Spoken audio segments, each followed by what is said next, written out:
Hello friends, नमस्कार। मेरा नाम राहुल। मैं फिर से आप लोगों के लिए एक नया वीडियो लेकर आया हूँ जो आप लोगों को जानना बहुत ज़रूरी है।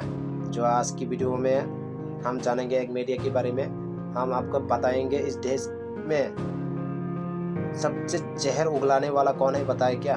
हम हिंदू मुस्लिम और जात पात लेके हम लोग लड़ाई झगड़ा करना क्यों पड़ता है, आप लोगों को इस वीडियो में जानना बहुत ज़रूरी है। मैं आप लोग को बताऊंगा जो जात पात और हिंदू मुस्लिम करके लड़ाई झगड़ा करता है उनके बारे में हम बात करेंगे आज।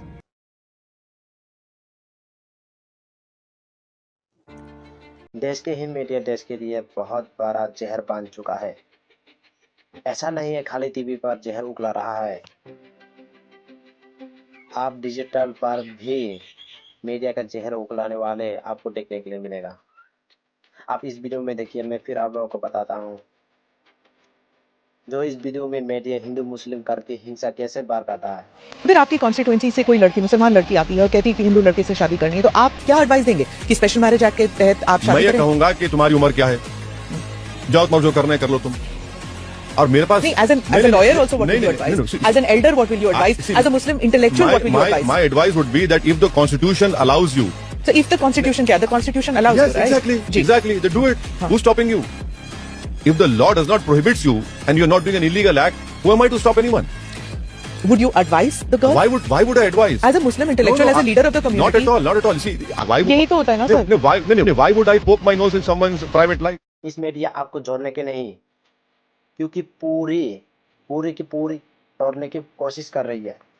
पूरी प्रयास है खबर से अलग देश में कैसे हिंदू मुस्लिम करके पर्दा निकला जाए, और उसमें पूरा मीडिया बैठकर ये चर्चा करे ताकि इस देश में स्कूल, कॉलेज, रोड, इंसान की समस्या की बात ना हो पाए।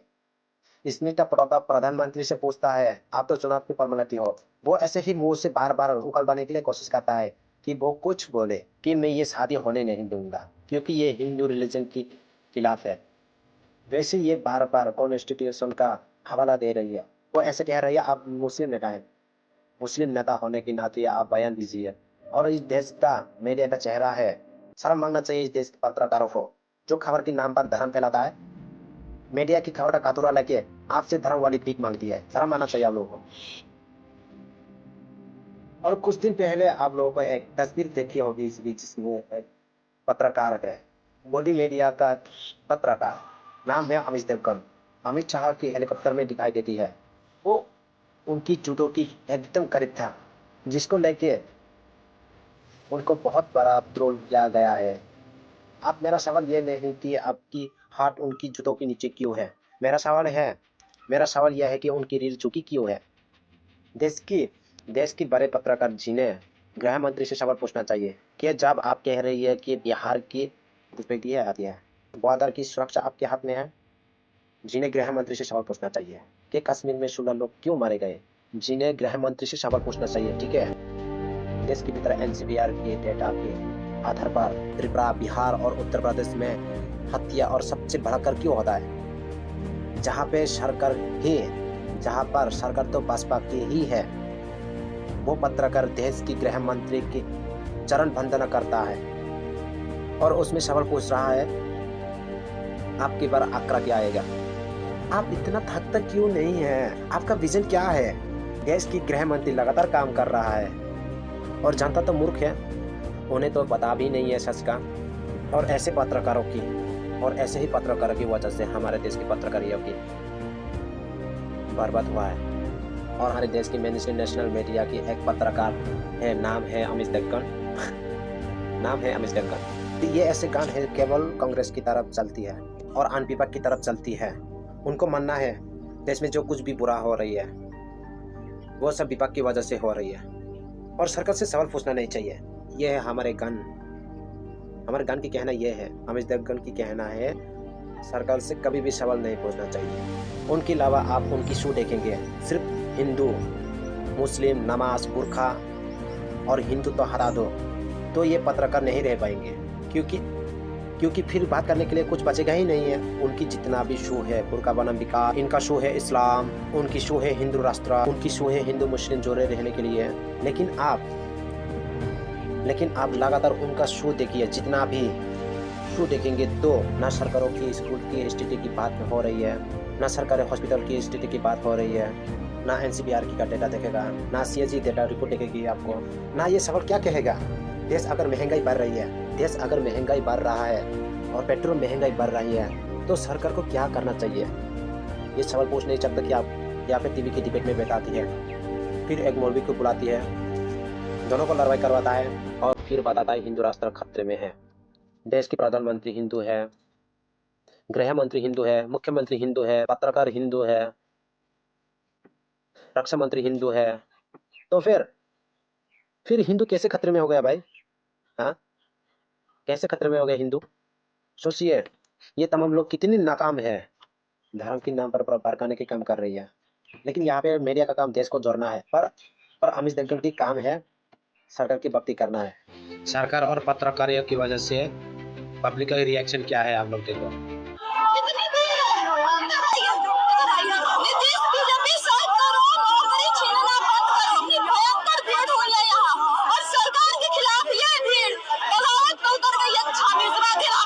बीजेपी कार्यालय के पास गए, वहाँ पे हम लोग को मारा गया। हम सच में कह रहे हैं।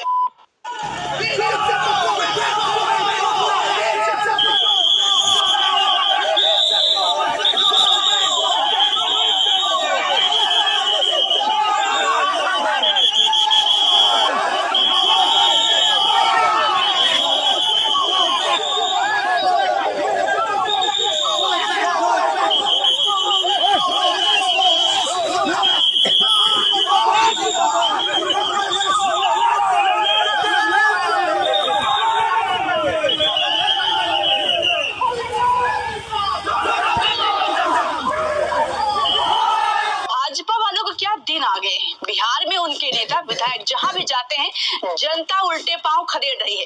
दरभंगा में बीजेपी विधायक रामचंद्र प्रसाद को जनता ने ऐसा खदेड़ा कि बेचारे अपना दुम दबाकर भागते नजर आए। चोर चोर के नारे तक लगे हैं। 2 दिन पहले मैथिली ठाकुर गो बैक के नारे भी लगे थे और अब रामचंद्र प्रसाद को जनता ने ऐसा भगाया कि पीछे मुड़कर भी नहीं देख पाए।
सबसे पहले तो आपका शुक्रिया कि आपने सीतामढ़ी शहर को टीवी पर बड़ा खूबसूरत दिखाया।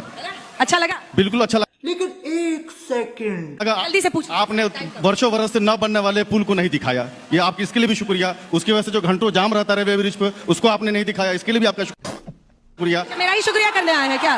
मेरा ही शुक्रिया? आपको सवाल नहीं पूछना है? नहीं, उस उन्हीं मुद्दों पर आपको सवाल। आपको भी मैंने टाइम दिया, लेकिन आपने ना जाम पर सवाल पूछा नेता से, ना आपने ट्रैफिक पर सवाल पूछा। अब क्या सवाल? भाषण देने थोड़ी आए हो।